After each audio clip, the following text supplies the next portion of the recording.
The following program is presented by the HTM Podcast Network.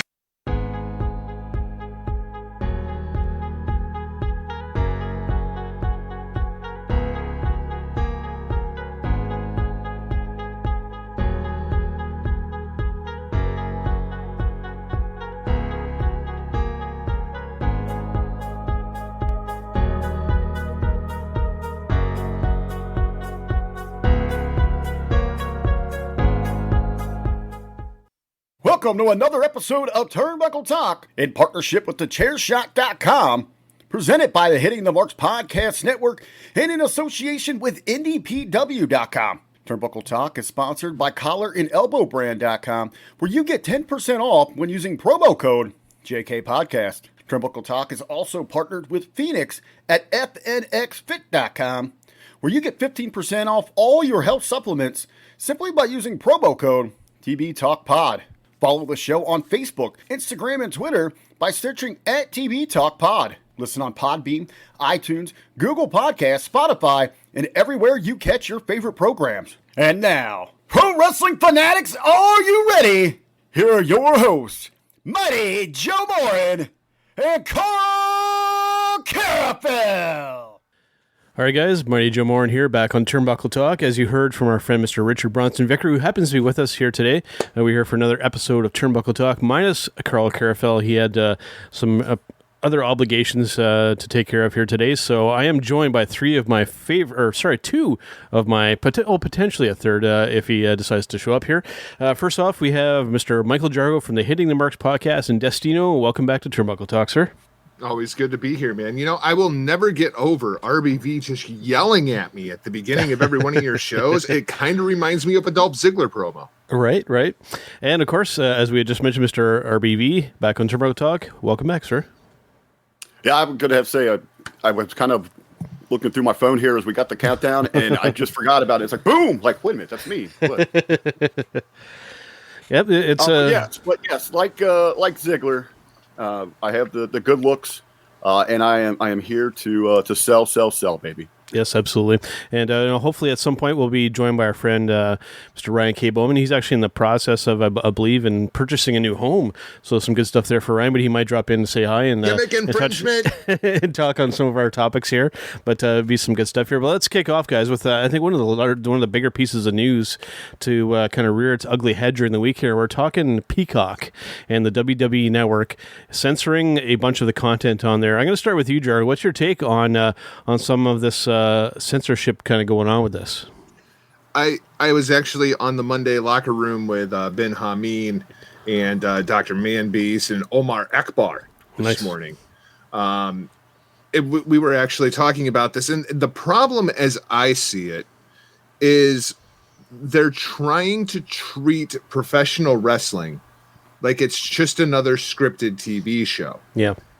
If this was the NBA, would they be going in and editing out, that play that happened between the Boston Celtics and the Los Angeles Lakers at, the 10:36 mark of the third quarter when Kevin McHale just clotheslined James Worthy? Like, are we gonna edit that out too? Like, you have to treat it more like a sporting event because there's so much of this stuff. Like, one of the first things that's gonna go is gonna be Mizark Henry, right? Yep. That entire promo is he in blackface? Yeah. Does it absolutely add to that moment? Yeah. I don't feel like pro wrestling is one of those things where you can go through and like you can pick and choose about what it is that you want to edit. I mean, pro wrestling's offensive. It's kind of like stand-up comedy. Exactly. At its best, you should be offended by at least 50% of the show. Right. Especially when half of the we're talking half of the guys are bad guys. Yes, just by its very nature, some of the content, some of the things that they're going to say are going to be offensive. That is just the nature of the beast. And that's how it works. Yeah, I mean, the right? bad guy gets You're beat, supposed to be offended. His ass. That's literally how pro wrestling works. Right? You're supposed to be offended.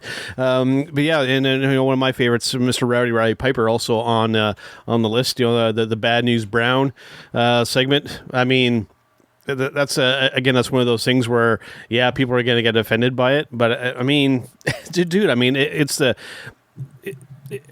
The problem is, where do you cross the line? Yeah, that's the problem. And what is the line, right? And it's like when you go back, in an off wrestling topic, when you go back and say if you go and buy some Looney Tunes DVDs, like if you're to buy like a set of that these days, when you watch it, there's a big disclaimer at the front. The show is a product of its times, and some of the subject matter is of an offensive nature. I don't know exactly how they word it, but it's a thing where, it's like everybody can get offended by everything these days, so they're just covering their ass. But are we just going to just forget everything that's happened beforehand? What do you think, Rick? Well, what really gets me here is the people that are upset or even surprised by this. You look at the society that we're living in. We're in cancer culture. It's always been there, but now it's so more prevalent now. It's so more out there because, people have a larger platform. There's more platforms so you can voice your opinions. And Jargo, he brings up a great point there. When he's talking about the presentation and how you treat it, the company themselves, the WWE, they've been trying to move away from that sports theme. They're sports entertainment. Yeah. That's how they sold this to Peacock. And when they're going in there selling, to NBC, they've already got them on the hook with the USA deal. They have convinced this company, and Fox as well in there, to give them billions of dollars for a garbage product. Yeah. So, and that's how they went in there and sold that. They didn't sell it as sports. Nope. They went in there and that's what they want to be. They want to be television. Yep. When you look at the bigger picture of all of this, though, and Rick, this is something that we were talking about literally years ago when we were doing the Hitting the Marks Pro Wrestling podcast. They have sold the network. What is left? What is left for Vincent Kennedy McMahon as the CEO of WWE? And the only thing that's left is to sell the entire goddamn company and cash out. Yep. Well, that's the only thing that is left for them to do. Yep. Your next move there is to actually begin selling those intellectual properties. Because they still retain the rights. They own the libraries. It's more of a lease term here, but eventually that next move is to start moving all those properties to get them away from your company, your ownership. Mr. Generic Facebook user, I've never seen that actually come up that way in the comments before. They should censor RoboCop in WCW. Yes, Mr. Facebook user. Yeah, I guess you would be correct. Well, if we're going to start getting into things, if we're going to cancel anything that was offensive, world-class championship wrestling never happened. The entire freaking promotion, gone. It just never happened, yeah. Mid-South, gone. Yeah. Attitude era gone. What's actually devastating about that, and people shouldn't be surprised. They should have seen this coming. That they were going to. When I saw it, I was like, well, it's just a matter of time before they're going to start editing things out here. But what you're going to lose here is what was nice about the WWE Network for a true wrestling fan. It was that capability that you could go relive those things. Yeah. And they've already ruined it without the search function, without they've taken so much away from the network just in the presentation of the network that now when you start getting into edited content, like we were talking on the Monday Locker Room, you remember the match between The Rock and Mick Foley, and it's I Quit. Yeah. And The Rock hits him in the head with a chair how many times? At what point is it offensive? At what point is it after the third chair shot to the head unprotected while he's got his hands handcuffed behind him, or was it the 7th chair? Maybe it was the 13th chair shot. Yeah. Where do you draw the goddamn line? And if you want to be good for the goose, good for the gander, are we going to get rid of the early years of The Rock? Because I don't know, the whole Nation of Domination thing. Yeah. There's a little bit of racial undertone to that, or is just that a little bit? Just a little bit. Yeah. Where do you draw the line? And you're already catering to a niche of a niche of a niche of a niche audience to try to bring in these wrestling fans. You're going to start editing their content. That's all we want to watch. The Monday Night Wars is still the top rated stuff on the network. Yes, sir. And you tune in for the violence. Yeah. Hell, ECW is going to be gone. There was all of it. There was a domestic dispute. How they crucified Sandman. They crucified him literally. So that was already gone. Yeah. You think people? I don't know about that one. Yeah. People are offended by what Will Ospreay did to Bea Priestley at the end of the New Japan Cup. Does anybody want to talk about the Beulah pregnancy angle? Holy shit, right? Right.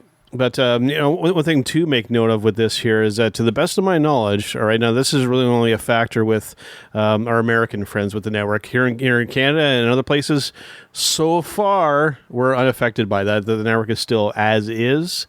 So, just it's just a matter of time. Right? It's a matter of time before just they a matter get of time. Whoever your one of your big networks up there to bite on this. Yeah.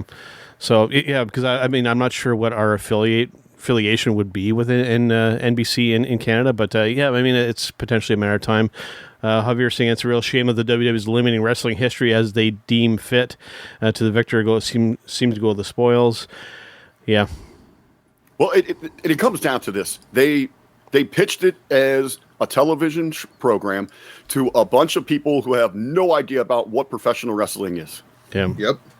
And it's just NBC Universal showing their freaking ignorance in the way that they're trying to do this. Jargo, you're muted.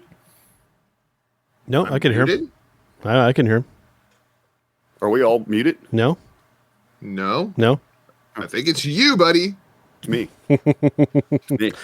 Watch that button there. But yeah, it's annoying because like it's revisionist history essentially is kind of what's happening here on a wrestling scale, or specifically with WWE. Or it's like we're just gonna at some point we're just gonna pretend that none of that ever happened. And there are basically 3 movies on the face of the planet that everybody considers the top 3 movies ever made. We can argue about order, right? There's Casablanca, which they are editing. Yeah. There's Gone with the Wind, which they are editing. And there's Citizen Kane, which nobody's touching because nobody cares, even though it's recognized as the greatest movie of all time. It really sucks. Yeah. You could throw Godfather probably into the mix, too. There's a lot of things that they could edit out of that, too, right? Oh, man. Talk about cultural appropriation. Right? My God. Right. Yeah, it's just a shame. And again, you guys have kind of hit on it. NBC not knowing anything about wrestling, I think is part of the problem. They've been in this business for how long now? Right, but and it's partially it's WWE's fault for pitching them the product. I think the way it is too. Right.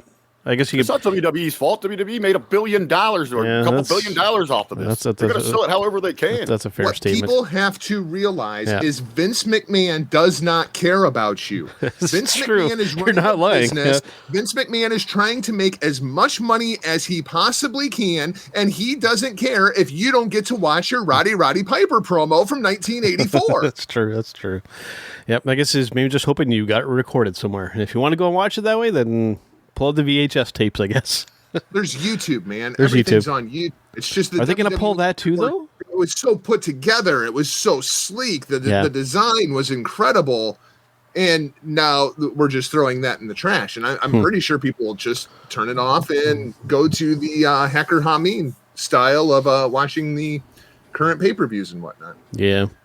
Unless you want to watch The Office, which, at what point everybody wants to watch The Office. Yeah, but at what point? Okay, are we going to start editing The Office? Because let me tell you, there is some shit in The Office that is pretty damn offensive. That's what makes it fucking funny. Yeah, right. Is I'd like to see them detail and bullet point out what the company standards are for what is deemed offensive. Because I guarantee you that we could head over to Peacock right now and just randomly select 10 shows, and we're going to find at least half of them that could be questionable, right. Or going to be borderline offensive to somebody. Yeah. I mean, like you had mentioned The Office, like they make fun of handicapped people and they make fun of fat people, specifically Michael on the show. It's the amount of sexism. Oh Jesus, there's tons of it there. We're gonna throw you a golden shower. Like my goodness, like right. So, anyways, the funniest part of the whole thing is. The TV shows that are actually successful in a 2021 context, the shows that people actually watch are offensive. Are the shows that say, screw it, we don't care. Yeah, it's true. It's very, very true. Tying into this as well here, we're talking Hall of Fame inductees. And you know what? And I'll tie this into the other topic too, because I think it all kind of coincides together.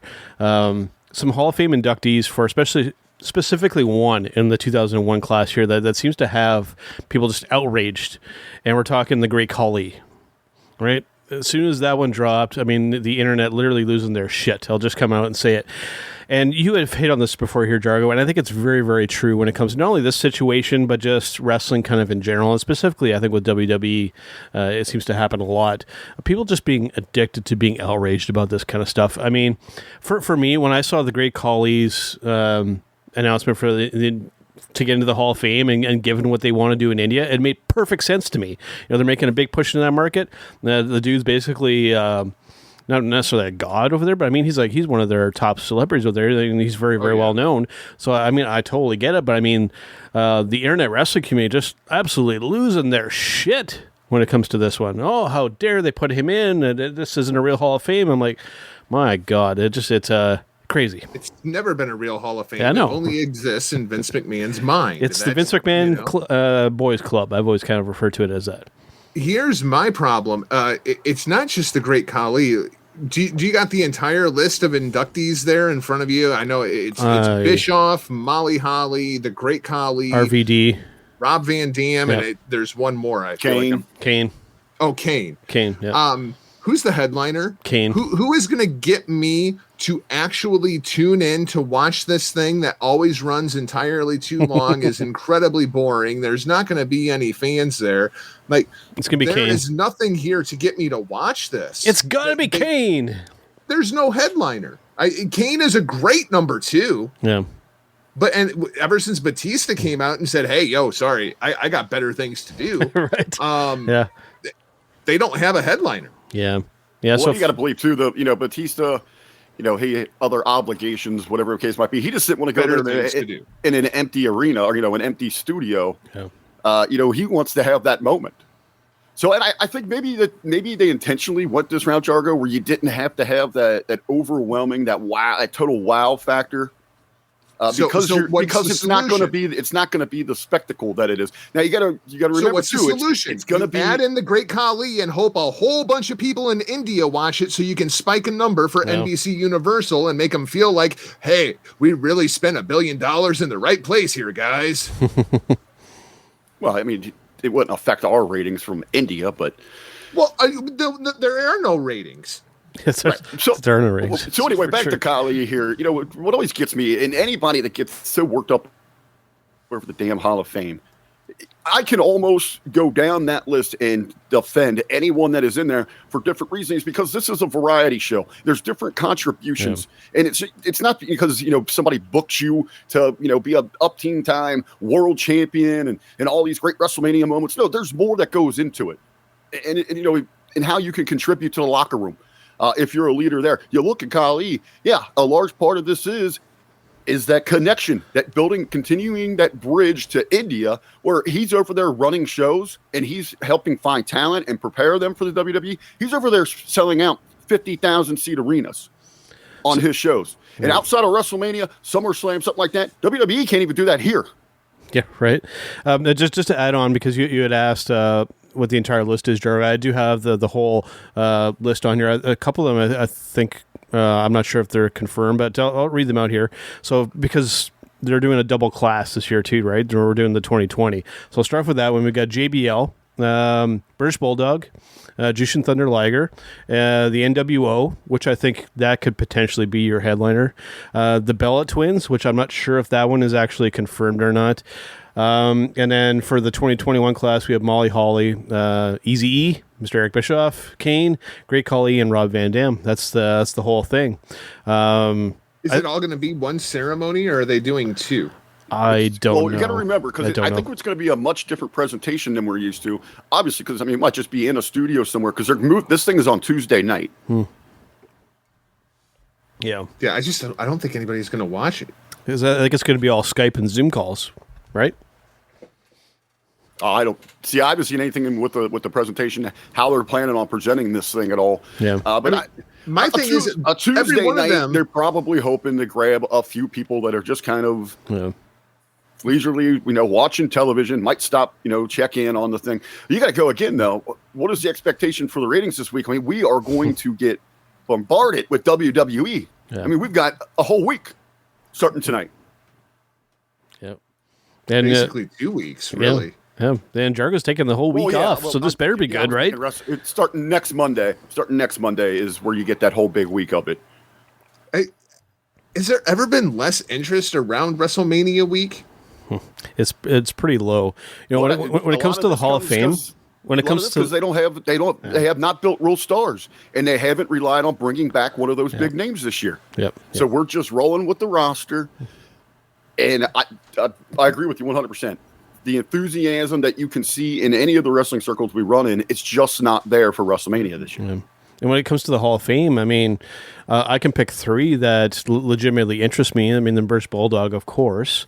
You know, given my childhood and watching wrestling, Mr. Jushin Thunder Liger. Given that I've started to really kind of delve into the New Japan side of things, I'm really excited to see how they'll even have him a part of that. And then, of course, Molly Holly for the women's side. I'm genuinely interested to listen to her speech because I always thought she was fantastic.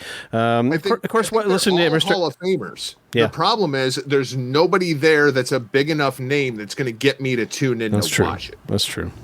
Yeah, like I said, the NWO, I think, will hook some people in. I think. Or turn a lot of people off. Or it could turn a lot of people off, too. And that's a very fair point. I mean, the last thing I need to see is Hogan walking around patting himself on the back some more. Again, right? Yeah, we'll see, man. I don't know. I think you really nailed it, that just the interest for not only this, but for the whole WrestleMania weekend. I mean, just looking at the card again, I mean, we've got 11 matches when we combine the two nights. And nothing there. You're talking about main eventers. Very weak. Nothing really screams main event must see at WrestleMania. No, the best match that they are going to put forward is going to be Edge, Roman, and Bryan, and it's like they have went completely out of their way to make all three of them present as heels. Like there's not a likable quality about all three of them at this point. The dynamic is a little weird. Watching SmackDown this past week, and I was really started thinking about that. It seems that when they went the direction of Edge and Roman, I don't think it hit home. They missed the mark on it like they thought it would, that it would excite people. And it absolutely did not. And it seems that they realized that. And in a pivot, they had to insert Bryan to get some kind of interest. And I will give them credit. I enjoyed this past week's SmackDown. I thought it had a nice flow. And it would really hit home to me is, I'm kind of just reflecting on it there, is the mood, the change in the vibe when you insert Daniel Bryan into a situation. And how impressive that is for him, towards him. At Fastlane, when everything went down at Fastlane, my question was, do they know they just turned Edge heel? Like, in their booking mind, like, is this justified? Like, do they know they just turned Edge heel? And now it seems like we're just acknowledging that all three of these guys are just terrible humans that I don't want to see any of them win. Or are we kind of going with the AEW approach where everybody's just a competitor? We're all just in the gray area. That does not work for the main event of WrestleMania. It does not. It does not. I have always said, and again, I've said it before, I may be too old school for my own good, but I like having a good guy and I like having a villain in my matches. That's the way I like it. Done is your ultimate story here for, the ultimate opportunist was supposed to be that coming full circle. Right. That, his return last year, the injury, the journey back. You completely thrown that out the window with that. Yes, sir. I think, after last year's WrestleMania, Jargo and myself sat down with the MSG and the Hami Media Group to do the reviews. And immediately then I said, your main event for next year's WrestleMania needs to be Randy Orton and Edge. Start building that story now. And they completely whipped on that thing. Yeah. Yep. Now, what do you think, Rick? Because, it hasn't been changed yet, but there's a potential for this. What do you think about your precious Char being added to that Asuka and Rhea Ripley match? Again, forced. Absolutely forced. Again, with the Charlotte getting shoehorned in. Right. Yeah, but also onto that, inside of the match itself as it stands here with Ripley and Asuka, why are we just getting this? Where the hell has Ripley been? She was super hot coming out of that Rumble. People were hungry for a new star like that, and she disappears without mention for weeks, and then we get these vignettes that she's coming. And then to simply, and this is another reason why the excitement around this WrestleMania is so low, is holy shit, Fastlane's over. We got 2 weeks till WrestleMania. We better start pointing at the sign and just throwing out challenges left and right. Every segment on Raw, essentially that's what it was. Go out there, demand a match, point at the sign. We're heading to WrestleMania. Let me throw. Where's your true excitement? Where the hell has Ripley been at this thing? And if they squeeze her in that thing, squeeze Charlotte in there, complete disaster. On the other side of that too, which you had a hot program, which you could have had some serious build with a great story with Banks and Belair. And they completely just wasted it because they're rush booking it. Now Sasha's just out of nowhere. You know, she comments the other day, I started hanging out with Bayley again. That's why she's got this attitude. What? Let me throw this out to you because before we started today, I kind of dropped this topic a little bit. You know what? I'm going to bring it up anyways because I think that it might apply, and I think this is actually a topic that I think might have had Rick a little hot here. So I kind of want to get the take on it.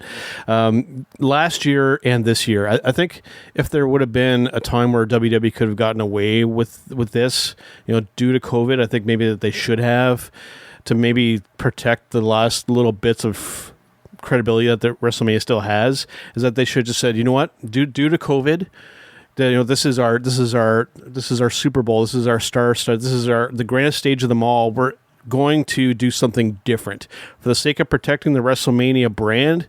We're not going to do it. Should they have done that? I think last year and this year.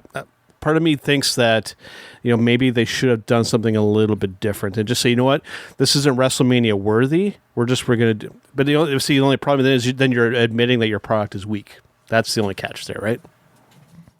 Hey, one of the things that I've given WWE credit for, and I know it's ego driven, it's just his stubbornness, but Vince pushed through. When the world needed some kind of outlet, when it needed entertainment, he didn't buckle. He didn't fold like you've seen in college sports. And I know the logistics are so different in comparison. Yeah. People saying, oh, why is WWE, how can they continue to go forward with this? The colleges are shutting down, the professional sports. Well, it's a different situation. They could contain themselves. They had the support system where they could go and film at the Performance Center at the time, and then they've worked out some other deals since then. But I want to give them credit because they pushed through. And it's ego driven. He was going to be jammed. Nothing was going to stop him. Now, what's funny now that you mentioned COVID, let's throw another twist into that. They refused to even acknowledge that there was a pandemic going on. It was like banned. It was one of those no words for such a long time. Yeah. And now they're getting a payday. And because they're running in front of fans there at Raymond James, they're running them damn PSAs now with encouraging people to wear their masks. That right there is hilarious to me. Yeah. And that's all a payday. Oh, for sure. But just part of me, and I totally get what you're saying, but at the same time, too, it's like, it's tough because, it is WrestleMania.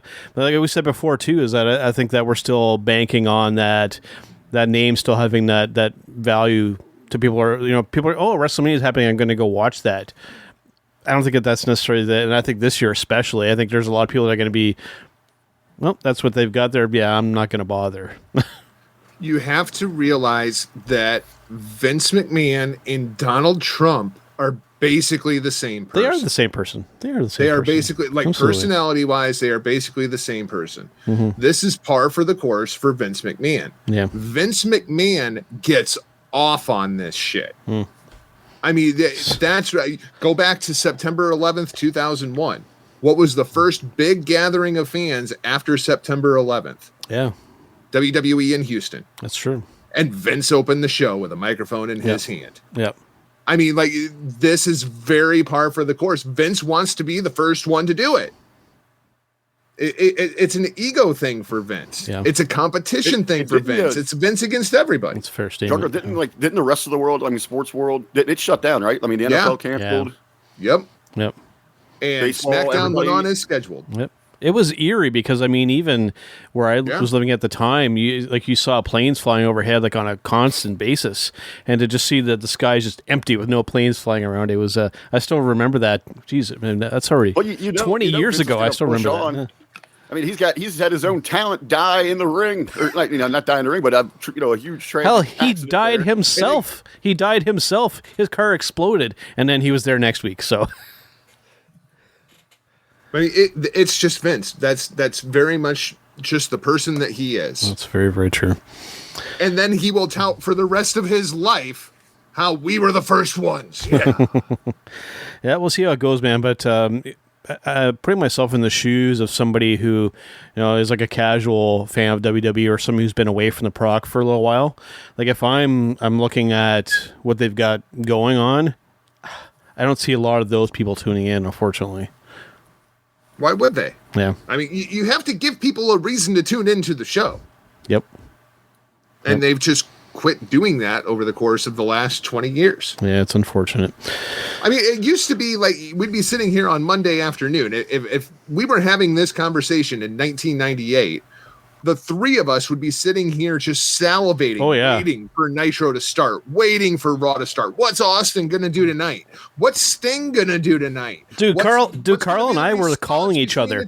I mean, it was must-see television because there was a hook week to week. What's going to happen? What's going to happen? And now it's just, I don't care. Dude, it was literally like Carl would be watching WWE, I'd be watching WCW, and we'd be calling each other, be like, hey, you got to switch over to this show. You got to switch over to what I'm watching. You got to see what's going on right now. But now it's just like, it's like radio silence. It's like, just watch whatever we watch. I went out and bought a second television so I didn't have to switch.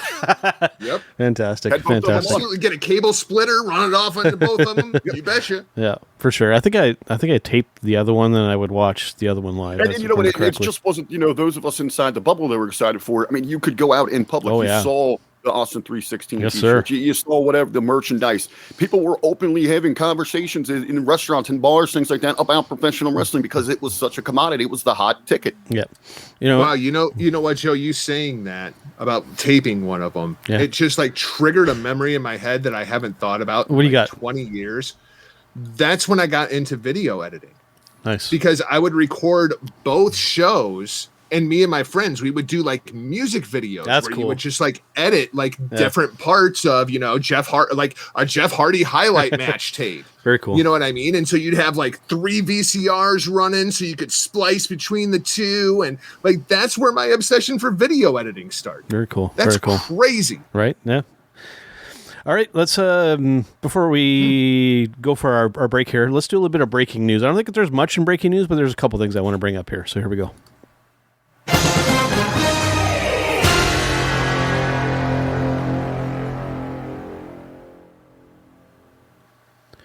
All right, so for breaking news this week, I don't know if you guys have anything that you want to kind of touch on, but the big one that stood out to me, it wasn't necessarily a big one, but I think it's interesting to say the least. Aleister Black. What's the future of this dude? For me, just looking at what's going on, some of the cryptic stuff that he's kind of doing, I mean, this guy is on his way out the door, right? What do you think, Jargo? Oh, clearly. I mean, we're going to see the return of Tommy End, and it's probably going to be Wednesday nights on TNT. I mean, Aleister Black, I think he is going to be quite a hot commodity, and just because of the way this entire thing has went down. Let's remember, Aleister Black, the reason that he got sidelined, well, there was 2 things, really. Yeah. Number one, he was a Paul Heyman guy. Yes, sir. And when they took Paul Heyman out of creative, they had nothing for Aleister Black. And number 2 was, the fact that his wife was trying to unionize the wrestlers, and he ended up getting all the heat for it. Yeah. I mean, so Aleister hasn't even been on TV in like 6 months. I think he is going to be one of these guys where there was so much upside to Aleister Black. I think a lot of people saw the upside to Aleister Black, and we were afraid Vince is not going to get Aleister Black, and clearly we were right. Yeah. But I think somebody like Cody absolutely might get Tommy End. Do you think that maybe if he would have stayed in NXT, that maybe he would have stood more of a chance? Well, I mean, look at this push between the 2 promotions. Well, I mean, it's very different. In NXT, he continues to be protected by Triple H. Yeah. Now, I think in the size. In the size. I mean, you put Aleister Black in the ring with Roman, he's going to look freaking tiny. You put him in there with Adam Cole, and he can match up. You put him in there with Kenny Omega, he can match up. You put him in there with Drew McIntyre, he's going to get laughed out of the building. Yeah, because weight-wise, he actually qualifies as a cruiserweight, which is insane. Yeah. And I'll tell you what's maybe a bigger question here, another topic to spin off of it is that continued? You saw it with Andrade. All these hits in NXT, these Triple H pet projects that get so over there, and they completely flop. They just do not transition. It's going to be very interesting to see how they handle Ripley. You think it's a can't miss, right? Let's see how they do it, because they've already, I mean, just the vignette to just cool her off after that Hot Rumble we were talking about, and then boom. How are they going to present her going forward? You guys talking about the release there of Black. Yeah. I think it was Stevie. Yeah, Stevie Richards was talking about this maybe on the Friday locker room. Don't be so sure if this is one of those just dick moves by the company where, okay, you're trying to get fired, you're trying to force your hand, we have issues with your wife, so on and so on. You know what? We're just going to keep paying you and not using you. Yeah. Yep. Absolutely. And if he does go there, I think and they'll do it just to spite. Yeah. They don't care. And there'll definitely be a 90-day clause there if he does leave. I think Well, definitely. if he the question is, how long does he have on his contract? Yeah. Because if he rides out the contract, there is no 90 days. The 90 days is only if you're granted a release. That's true. That's true. The other one I want to touch on is Charlie Caruso, kind of like their backstage interviewer person. Looks like she's moving to ESPN on a full-time basis. So does that mean right? I guess that means she's done with WWE, right? That's how you fail upwards. Evidently, there was some heat on her backstage for being late, not showing up in time for a couple of pre-tapes. Promotion. Yeah, and when you look at NXT, if there's one thing that NXT is actually produced, it's a bunch of commentators that are all exactly the same, whether they're the cute girl backstage doing the interviews or whether it's, the Mitchell Cole clones that you have calling the action. So, I mean, that's one thing that they have gotten right down there. Yeah. 'Cause, I mean, personality-wise, I thought she was okay. I mean, I think that she did rather well. I mean, she wasn't anything spectacular. I think she does better than to make a reference to one that stands out in a bad way, be like Mae Valentine and NWA. I mean, she's somebody, I mean, that she could probably get better with time, but she just feels kind of weird. But she was fine, but she was the chick that you got if Renee Young wasn't available. I mean, that is her WWE legacy. Yeah, for sure. All right, before we do our break, you know what? We might as well do our Match of the Week segment here.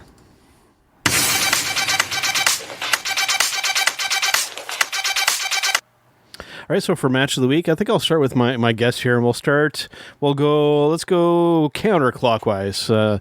Let's start with you, Rick. What was your Match of the Week? 'Cause I know you always come with this bit of an interesting angle, so I'm curious what you got this week.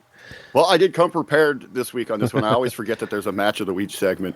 But hey, it was just the match that you asked me, what the hell was I doing before we went on air? What was that weird noise? I was watching a match. And it comes from our brother over at the Hameen Media Group, the good doctor, the other doctor, not Dr. Jargo. Yes. Dr. Ted McNaylor, the man beast. He was back in action. It was the reunion of the Mobile Homers. They were taking on the Outrunners. So you can either just go over on Facebook and look up Ted McNaylor. He's got the links there, or go look up the reunion of the Mobile Homers on YouTube.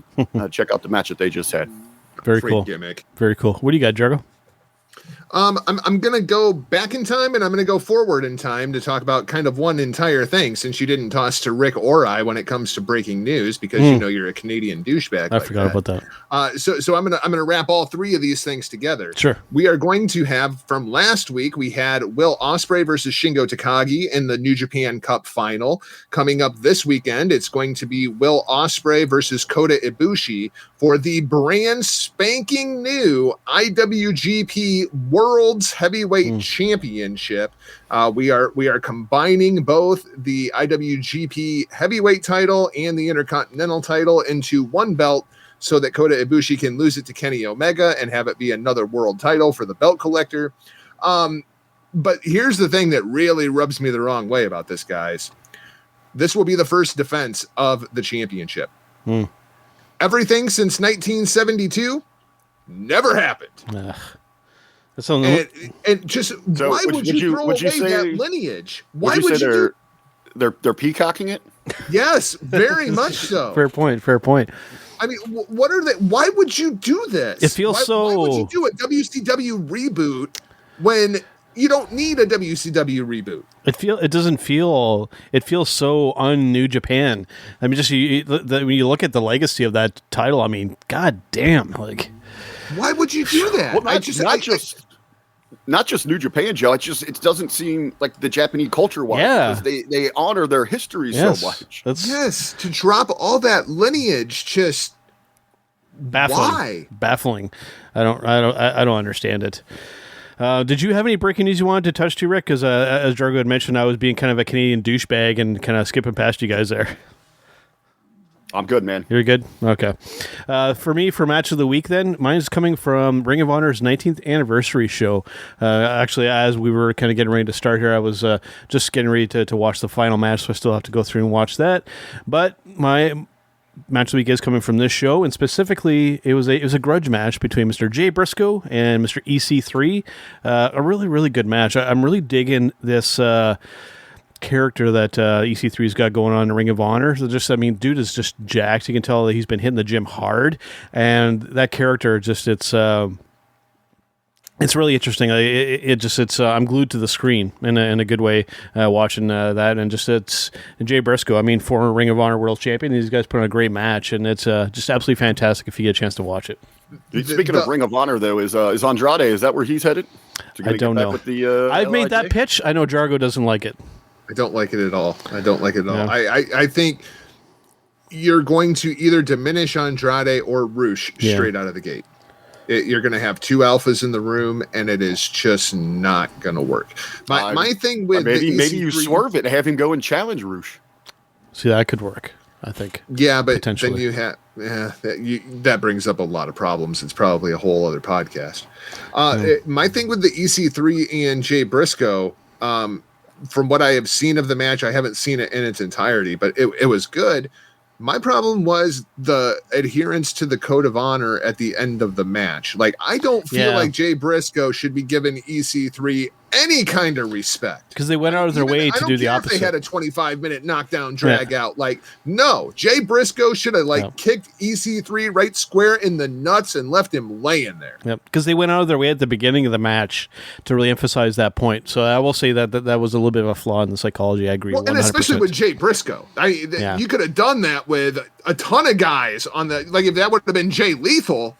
That would have worked, but with Jay Briscoe, I don't even think that it really fits the EC3 kind of persona. It's a fair point. The other one that I just want to make mention from this show, since we have a little bit of extra time, I thought we touch on some of this other stuff here. They did kind of like a cinematic type of match too, with Vincent and Matt Taven, which was actually pretty good. Resulted in it was actually considered an unsanctioned match and actually went to a no contest. So it was interesting to see. That work, right? Yeah, it was interesting to see Ring of Honor take this somewhat cinematic approach. Like, it almost looked like they're wrestling like in a training center type of a thing. It was really different for them, but it was cool. I've always been a fan of Matt Taven, and usually when he's in there doing his thing, I will say that over on the Love Wrestling side of things, Spencer just interviewed Matt a little while ago, and I still am of the train of thought that I think his Ring of Honor title reign was really underrated and went kind of unappreciated by a lot of people. He carried them for a good portion of time there, and I think he did rather well. He was kind of like a JBL champion, where he was a really, really good champion, but nobody had any respect for him. And it was interesting. Clearly, the problem is they should have put the title on Marty at the card. Yeah, that it was just. Taven was due for a run with the title. You could clearly tell that's where the storyline was going. But Marty was so hot that they should have made that pivot at that time. And it was interesting. I'm with you. I love Taven. And it was interesting at the time because shortly after that, they did the War of the Worlds tour, and they actually came to Toronto, which I ended up going to. And it was interesting because I actually got to hold on to the title. And as I'm looking at it, it still had Jay Lethal's name on it at the time, which I thought was a little interesting what they were kind of doing there with that. On the show, too, another one to make mention of. The match itself was really good, but just to... the thing that really stood out for me, we're talking Jonathan Gresham versus Dag Draper. They did a Pure Rules match with those two.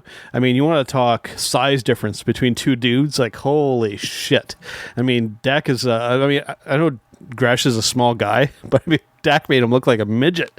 Well, we know Gresham is a small guy until you actually see Jonathan Gresham in person, and then you realize he is a small guy. He is a little dude. And he's a little dude. What is he, 5'7"? Yeah, he's small. Yeah, I'm not even sure he's that big. I should actually look. That might be a pro wrestling 5'7". You know what I mean? Kind of like Adam Cole, 6 foot tall. 5'4". And to make it sound even smaller, if we were to do it in metric measurements, he's 163 centimeters tall. I don't know what that means. I think you're just making stuff up.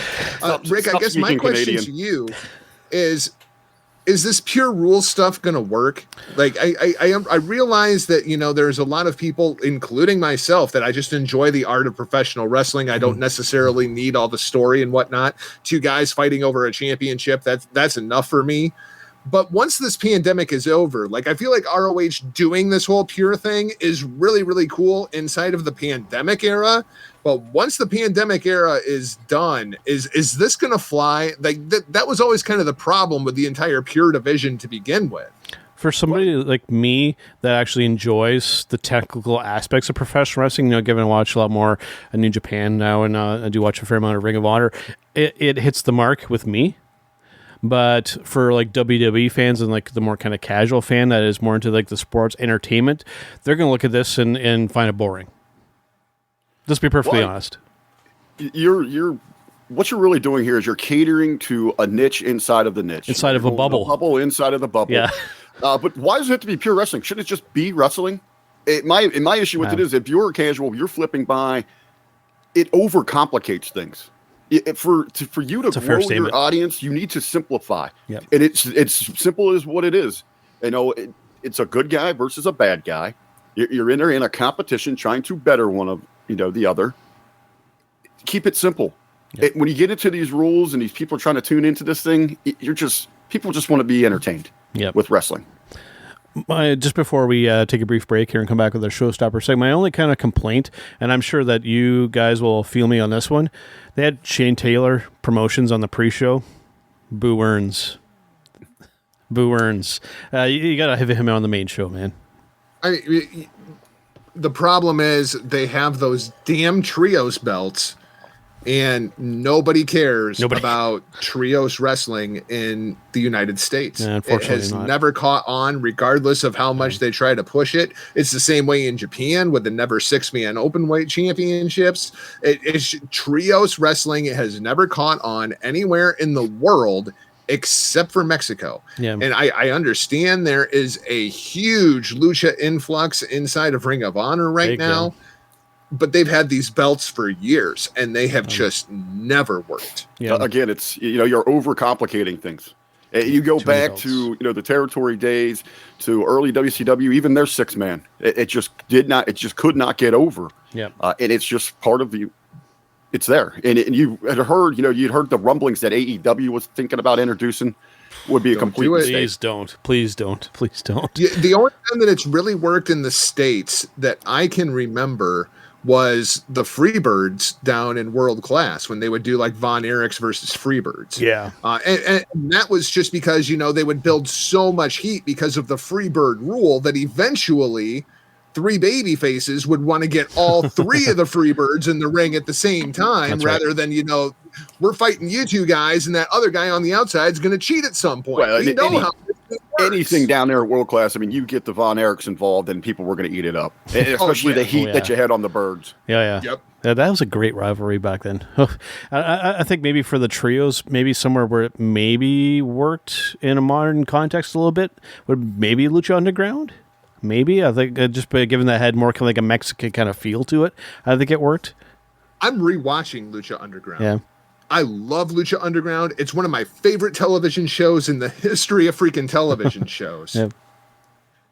But Lucha Underground, like, if you want to talk about a trios title catering to a bubble inside of the bubble. Oh, yeah. This was the smallest bubble that you could ever imagine. Yeah. You know what I mean? Like, yeah. Did anything work at Lucha Underground? Because if Lucha Underground would have worked, wouldn't it still be around? Yeah. It was around for 4 TV seasons and then it went away. So did any of it work? I was a big fan of the first season of it, but then after that, it kind of trailed off for me a little bit. I'll be honest with you. That initial charm wore off after the first season. The main event of the first episode is Ricochet versus John Morrison. Yeah. And it was really it was the beginning of the Morrison comeback tour. It was his first match in 3 years. And it was really the American introduction to Ricochet / Prince Puma. And they go out there for 25 minutes, tear the freaking house down. And I look at where they're at now and they're making a whole lot more money, but boy, does it seem like that was a long time ago. It really, really does. All right, guys, let's take a bit of a brief break here, and let's hear from our friends over at collarandelbowbrand.com, and we'll come back with our Showstopper segment for this week. Wrestling. A love and a passion we all share. I've started a wrestling brand. The wrestling brand. A brand founded on the aspects of wrestling. Two entities working together to create a product that connect emotionally for people everywhere. Collar and Elbow is the brand. Passion and love for wrestling is the drive. I am Al Snow, and this is Collar and Elbow, the wrestling brand.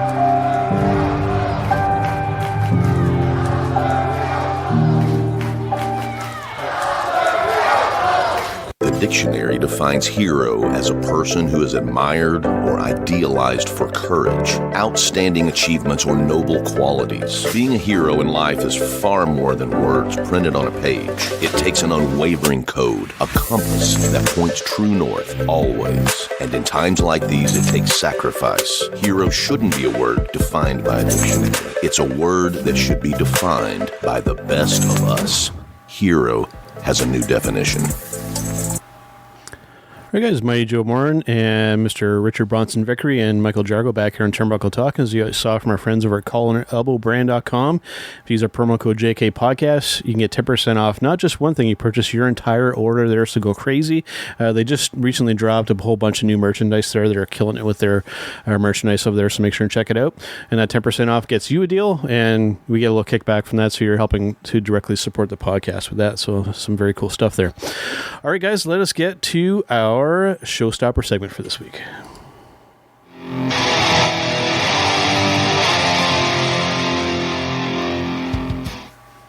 All right, so for this week, I thought we would tackle something non-wrestling related for our Showstopper segment. I thought we would kind of give you sort of maybe a little bit of an inside about stuff maybe people wouldn't necessarily know about us. So I was hoping to have Carl for this segment this week and Ryan, but I do have Rick and Jargo here for this. So I thought, we'd, whatever you guys feel comfortable with to kind of let people know some things about yourselves that maybe people wouldn't necessarily know. Maybe things that you're into, music that you like, or whatever it be. We'll kind of go around and just kind of let people know some stuff that you feel like letting people know about. I got to tell you, I had a little bit of trouble with this one. Yeah. From podcasting over probably 4.5, 5 years.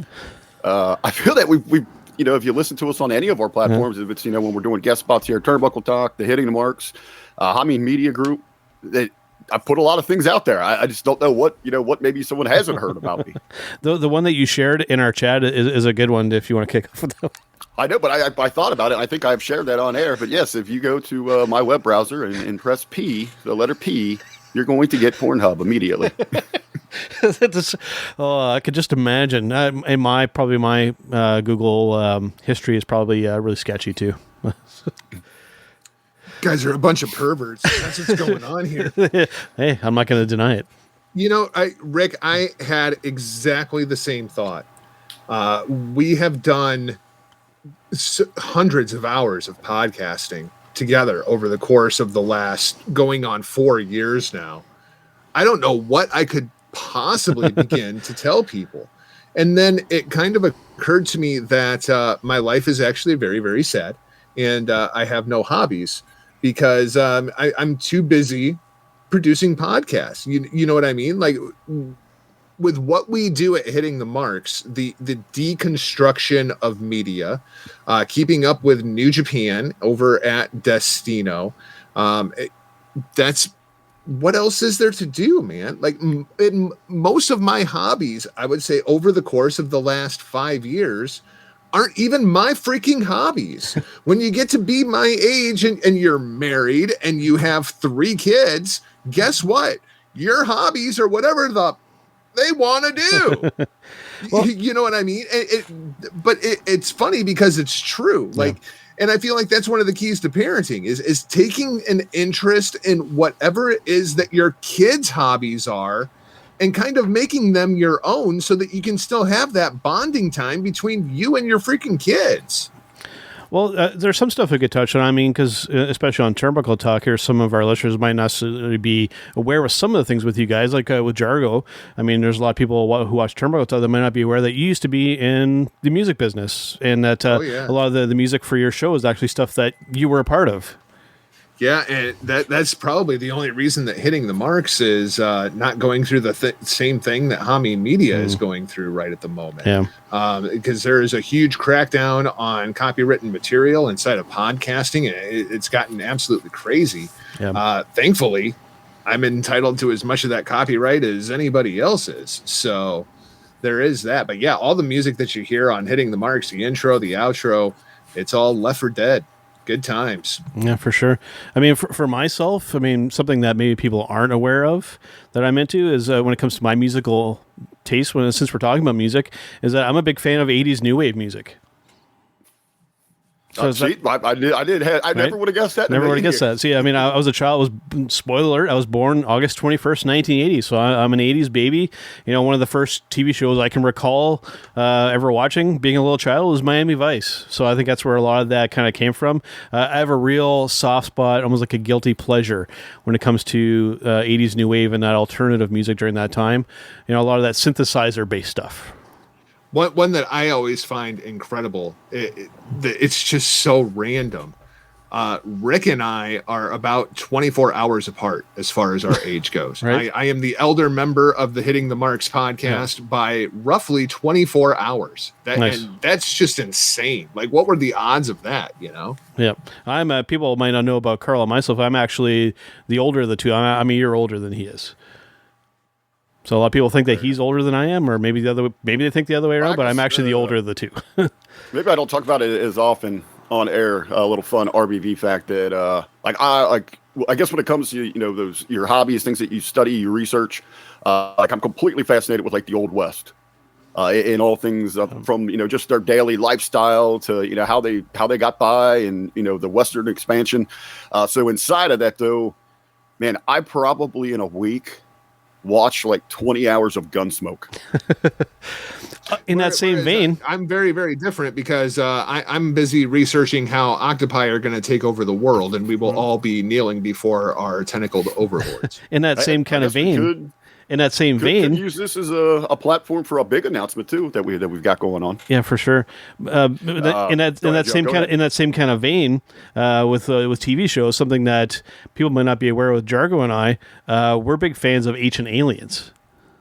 Yeah, I effing love that show. Love that show. I watch it all day on Friday, but I cannot stand that show. I actually have the box set of the entire series. So there you go. The point of every episode is our ancestors were idiots. They could not possibly do that themselves. They had to have gotten help. Right. Now you guys are into the which aliens. is accurate though. It is accurate. You guys are into the aliens. I have just recently. It's a brand new show. It's only been on maybe like a month and a half, 2 months tops. But it's on Sci-Fi. It airs on Wednesdays after after wrestling goes off the air. But it's oh damn it, I can't think. Resident Alien. Oh yeah. Yeah. It's tremendous, man. It's had me hooked. I make sure that I'm there each and every Wednesday to watch that thing. But they actually had the crazy haired guy from Ancient Aliens was on this past week. Yes. So yeah, the alien, he's trying to find a piece of alien technology so that he can fix his device. So he goes to a sci-fi convention. So he's walking around all these different aliens. Very cool. Yeah. 2021. Even for myself in that same conversation, for those who want to check it out, this is just something that's a little stupid I do on the side. I have a Facebook page that's called Proof Aliens Have Done Everything, where I just post little memes talking about how aliens have done everything. I do it like if not every day, I do it every once in a while. And I've actually picked up quite a few followers on that. Like every day I get like 50 people that hop onto that thing that are new. So, but yeah, check that out if you like stupid alien humor. All right. Well, before we go here, let's go around the table and give a chance. You guys had mentioned that you have something new that you might want to announce. This would be the platform to do it if you want. Go ahead, guys. Go ahead. Well, it's going to be us. We're going to be stepping outside of the podcasting realm for another project. Jargo is going to be coming to Ohio to work with us for the Pro Wrestling Alliance. May 15th. He's going to be handling our production. So it'll be nice. Jargo, myself, and the man with the book, Ted McNailer. Nice. So we're all going to be working together on an actual pro wrestling event. We've got a hell of a lineup. Some very talented individuals on the roster. We're looking forward to. It's going to be a tremendous show. Saturday, May 15th. Greenfield, Ohio. It is the PWA Great American Rumble. We're going to be crowning. We're going to have obviously a Rumble style gauntlet, over the top style match to crown our first Great American Champion. I needed to talk to you about that because we may have a little bit of an issue. And the issue is we were talking about that this morning on the Monday locker room over at Hameen Media. And we got some heat, man. We got some heat because Hameen is not booked on that show. And if you're having a Rumble and anybody can show up and start eliminating people, you may end up with a Hameen showing up and just shooting on everybody. Hameen walks out with the PWA championship, and now everything is in chaos after the first show. It's a real possibility. He was hot, man. He was hot. He is laid into me and Beast over there on it, and we just tell him, like, dude, Ben, we're going to bring you in next show. And shut the hell up. Next show. Man, we're going to get $5 face slaps, and, he's going to call it our yearly bonus. Nice. And, yeah, Jargo, you've got another show coming out soon that I believe is going to be on the daily basis, right? Yeah, it's going to be a little bit of a different format, kind of under a soft launch at this point over at michaeljargo.com. You can find a bit of a teaser trailer over there and everything well done, by going on with Jargo. It will not be starting until I am located inside of my new studio. So, I mean, we may be 3 weeks away from the launch. We may be 3 months away from the launch. And hell, I mean, it might be November. So everything is kind of in soft launch mode right at the moment. But, I figure if Dan Bongino can tease that he's taking over the Rush Limbaugh time slot for 2 months, I've got plenty of time to get all of my ducks in a row. I can't believe that they're going to have that guy take over that time slot. Right. Not because I have anything against Dan Bongino. I very much like Dan Bongino. But why does he have his head so far up Donald Trump's ass, he can tell you how healthy his kidneys are? My God, dude, move on. It's over. On that note, if you still have a Trump banner up or a yard sign, right? Please take it down. Put it away. Yep. Yeah, no, absolutely. And Jargo, just recently you had another episode of Destino that dropped as well, right? With Pause, and you had another guest on there too, I believe, right? Mr. John Enright, yeah, down in Texas. We were talking about the kind of the fallout of this entire Will Ospreay B. Priestley angle because it has become an entire thing. It's funny because most of the internet seems outraged by this, and most of my friends are like, "It's pro wrestling. Y'all need to calm down." Right.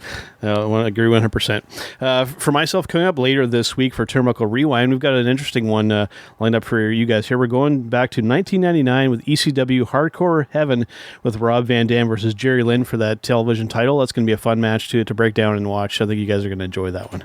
Man, the series of matches those two guys had. Good stuff. Holy crap. Good stuff, man. And I thought, too, it would tie into him going into the Hall of Fame as well. So it made that was actually one of Carl's picks that we're doing, and it's going to be a hell of a good time watching that match. Anything from ECW at that time frame was insane.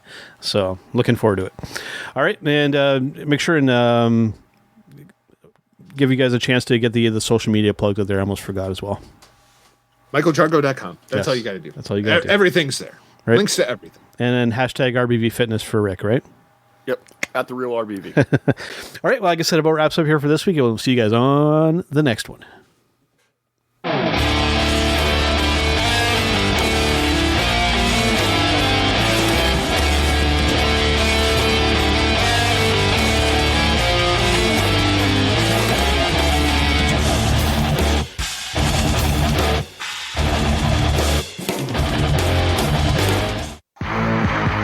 It's me. It's an hard to beat.